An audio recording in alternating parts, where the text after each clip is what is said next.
আজকে থেকে 3টা গুণ অর্জন করবেন। কয়টা? সহিহ বুখারীর বর্ণনায় রাসূল সাল্লাল্লাহু আলাইহি সাল্লাম বলেন, ইয়াদখুলু মিন উম্মতি আল জান্নাহ ৭০ আলফান, আমার উম্মতের ৭০,০০০ হিসাব ছাড়া জান্নাতে যাবে।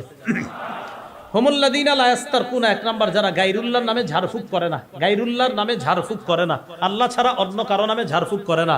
2 নাম্বার ওয়ালা ইয়াক্তাবুনা, যারা শুভ অশুভ লক্ষণ নির্ধারণ করে না। এই যে মাথায় লাগছে না? সকালবেলা ঘর থেকে বাইরে হওয়ার সময় দরজা লাগলে কয়, ইস রে আজকে দরজায় বাড়ি খেয়েছি, দিনটা খারাপ যাইব।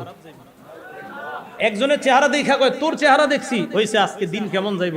এইগুলা শুভ অশুভ লক্ষণ নির্ধারণ করা, এই কাজ করেন না। এটাও 2। 3 নাম্বার ওয়া আলা রাব্বিহিম ইয়াতাওয়াক্কালুন, যারা আল্লাহর উপর ভরসা করবে, এই 3 গুণওয়ালা মানুষ হিসাব ছাড়া জান্নাতে যাবে।